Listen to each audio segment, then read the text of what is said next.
प्यारे विद्यार्थियों, आप सभी को मेरा नमस्कार। मैं डॉक्टर नेमीचंद कुमावत, सहायक आचार्य हिंदी विषय, राजकीय महाविद्यालय की आपके इस बीए प्रथम वर्ष विषय हिंदी साहित्य के द्वितीय प्रश्न पत्र की आज की इस ऑनलाइन कक्षा में मैं आप सभी का हार्दिक अभिनंदन और स्वागत करता हूँ।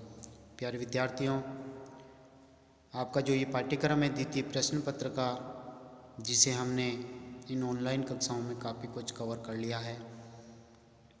जैसे 40 अंकों का जो पाठ्यक्रम है भाषा विज्ञान से संबंधित हिंदी भाषा का उद्भव और विकास, या हिंदी भाषा के विकास पर लेख लिखिए, या हिंदी भाषा का जो उद्भव और विकास हुआ था उसमें प्राचीन आर्य भाषा, मध्यकालीन आर्य भाषाएँ, आधुनिक आर्य भाषाएँ, इन सभी का परिचय दीजिए, या इन आपस में तुलना या इनकी भाषा वैज्ञानिक विशेषताओं से संबंधित और आधुनिक आर्य भाषाओं के वर्गीकरण को हमने पढ़ा।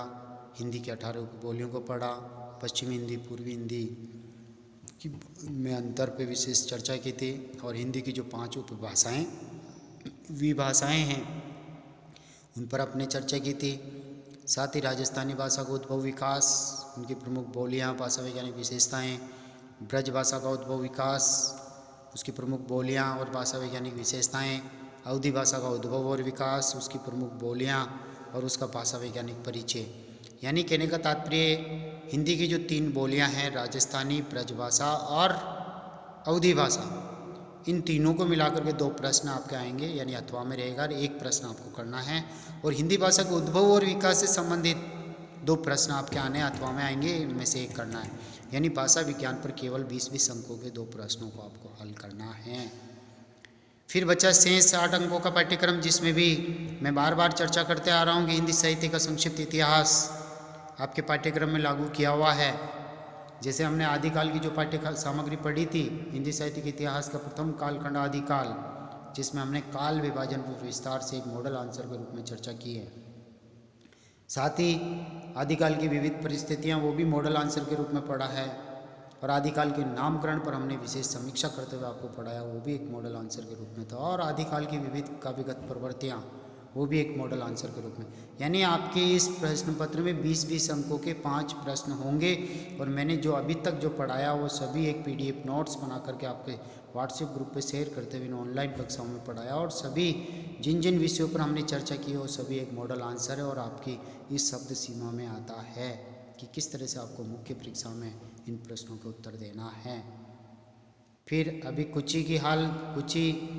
जो अभी हाल ही की जो ऑनलाइन कक्षाएं जो चल रही हो, भक्ति काल पे हम पढ़ते आ रहे हैं। भक्ति काल की विविध परिस्थितियाँ, भक्ति काल की जो 4 काव्य धाराएँ हैं उनकी प्रमुख प्रवृत्तियों पर चर्चा करते आ रहे हैं। जैसे संत काव्य धारा, निर्गुण संत मार्गी काव्य धारा की प्रवृत्तियों पर हमने चर्चा की।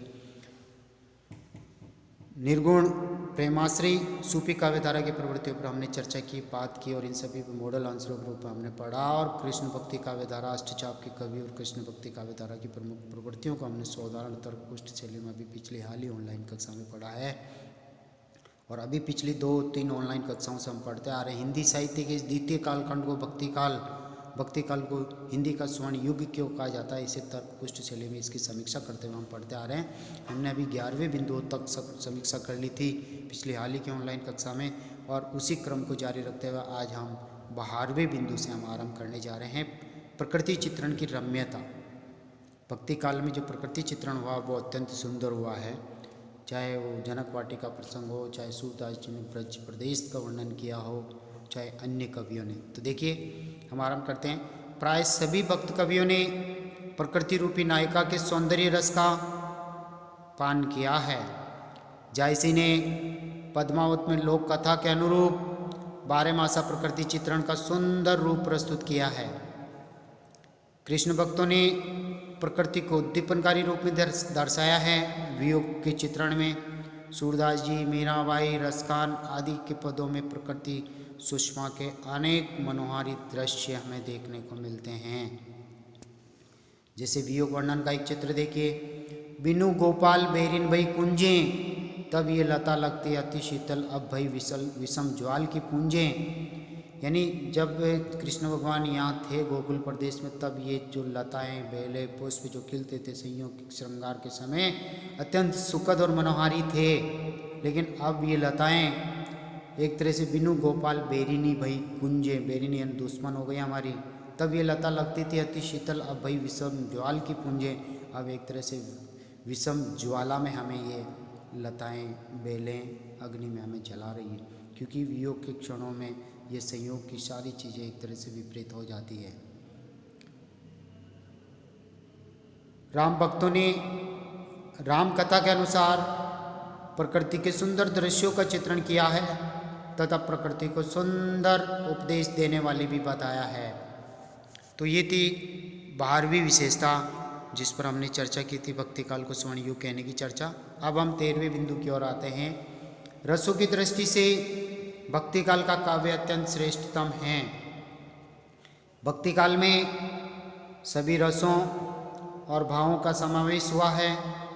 कृष्ण काव्य में श्रृंगार एवं वात्सल्य रस का, राम काव्य में शांत एवं करुण रस का, सूफी काव्य में श्रृंगार एवं वीर रस का तथा संत काव्य में शांत एवं भक्ति रस का सुंदर समावेश हुआ है।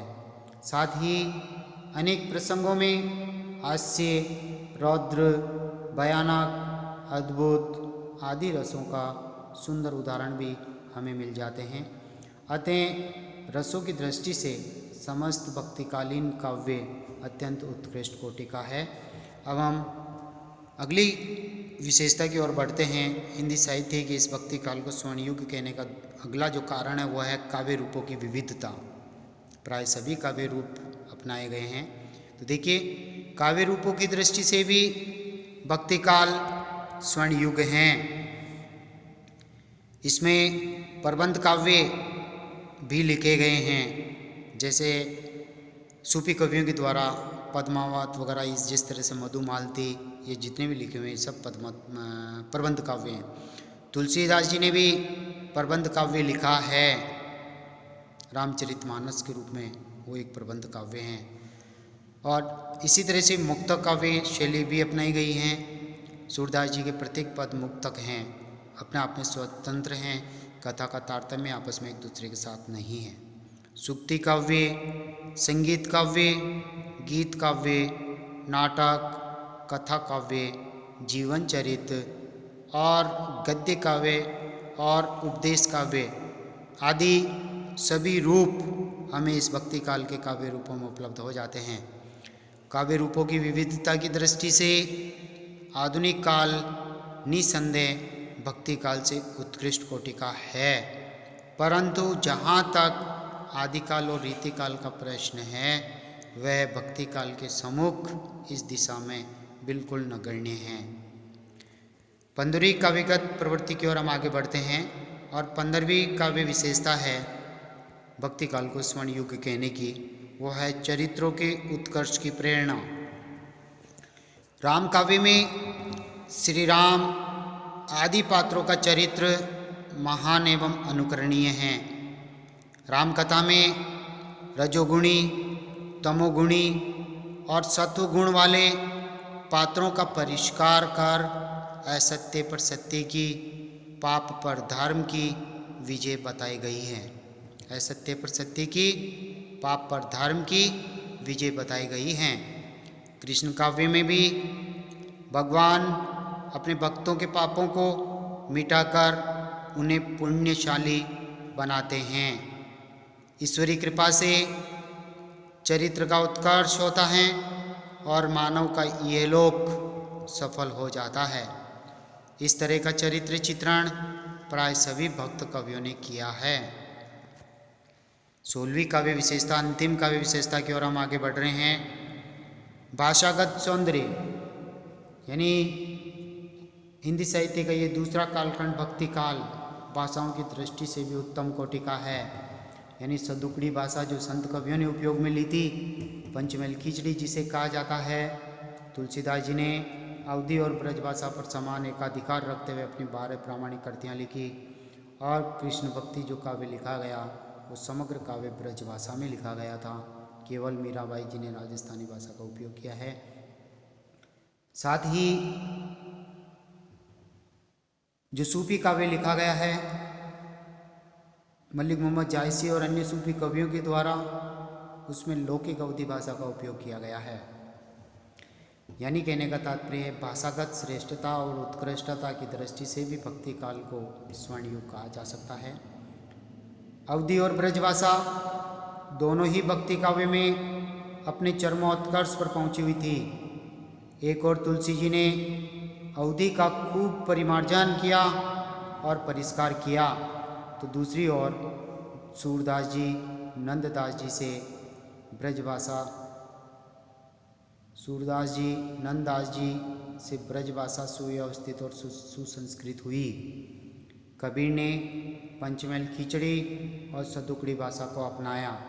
मीरा ने राजस्थानी भाषा की शोभा बढ़ाई। तो प्यारे विद्यार्थियों, ये था भाषागत सौंदर्य, और इन 16 बिंदुओं में यानी 16 तर्कों में 16 इन काव्यगत विशेषताओं का सदुपयोग करते हुए हमने एक तरह से राम भक्त काव्य की प्रवृत्तियों को भी उभारा। इनमें एक तरह से राम भक्ति यानी तुलसीदास जी के द्वारा जो विराट समन्वय की जो चेष्टा की गई है, जो विविध आदर्श स्थापित किए हैं, जिन भाषाओं का समन्वय उन्होंने किया, संगीत भक्ति आदि का उन्होंने समन्वय करते हुए भक्ति का द्वार जो सबके लिए खोला है, इन सबका सदुपयोग करते हुए राम भक्ति काव्यधारा की इन प्रवृत्तियों के साथ ही हिंदी साहित्य के इतिहास के इस दूसरे कालखंड को स्वर्ण युग कहना कहाँ तक युक्ति संगत है, इन 16 बिंदुओं में हमने चर्चा की। यही 16 बिंदु एक तरह से राम भक्ति काव्यधारा में भी आप लिख सकते हैं, कुछ 2-3 को छोड़ के बाकी सारी आपको लिखनी ही हैं। अब हम आगे बढ़ते हैं निष्कर्ष की ओर। उपर्युक्त विवेचन से स्पष्ट है कि हिंदी साहित्य का भक्ति काल निश्चय ही स्वर्ण युग कहलाने का अधिकारी है। भक्ति काल में धर्म, दर्शन, संस्कृति और काव्य का समुचित समन्वय हुआ है। भक्ति काव्य के अनुभूति और अभिव्यक्ति इन्हीं दोनों ही पक्षों का उत्कृष्ट रूप हमें देखने को मिलता है। यानी भाव पक्ष और कला पक्ष दोनों ही अत्यंत श्रेष्ठ हैं। तुलसीदास जी ने शील, स्नेह और सौंदर्य के द्वारा यानी शील, स्नेह और सौंदर्य की प्रतिमूर्ति के रूप में उन्होंने भगवान पुरुषोत्तम श्री राम को प्रस्तुत करके उनका चित्रण किया है। और यहाँ एक तरह से हम देख रहे हैं तो तुलसी जी ने इन्हीं शील, स्नेह और सौंदर्य के द्वारा लोक मंगल की भावनाओं को परिभाषित किया कि इनके द्वारा लोक कल्याण, प्रभु श्री राम के द्वारा उन्होंने लोक कल्याण कार्य करवाया। तो सूरदास जी ने भक्ति, संगीत और सौंदर्य एवं प्रेम की गंगा में सांस्कृतिक गरिमा की व्याख्या की। यानी प्रेम लक्षणा भक्ति में पूरे संसार को सरोबार करके डुबकियां लगवाई। कबीर, जायसी, मीरा और रसखान आदि की कविताएं आज विश्व साहित्य के समक्ष गर्व करती हैं। इसमें कोई संदेह नहीं कि भारतीय धर्म, दर्शन, संस्कृति और जन सामान्य की आकांक्षाओं के सर्वथा अनुरूप हिंदी का भक्ति काल आत्मा और हृदय, सत्य और शांति का आदर्श काल है। अतः यह अपनी पावनता और साहित्य की उत्कृष्टता की दृष्टि से भी स्वर्ण युग हैं। यानी कहने का तात्पर्य अपनी पावनता, उत्कृष्टता की दृष्टि से स्वर्ण युग नहीं बल्कि भारतीय जीवन पद्धति का भी स्वर्ण काल है। भारतीय सभ्यता, संस्कृति की जीवन मूल्यों को इन्होंने महत्व दिया और उनको अपनी कविताओं में उकेरा और उसका प्रचार प्रसार करके भारतीय सभ्यता और संस्कृति का पोषक काव्य इस भक्ति काल को हम कह सकते हैं। उपयुक्त कथन के अनुसार उसे स्वर्ण युग कहने में कोई अतिशयोक्ति नहीं है। इनके अलावा भी कुछ बिंदु को और ले सकते हैं, जैसे 16 बिंदुओं तक आपने पढ़ा।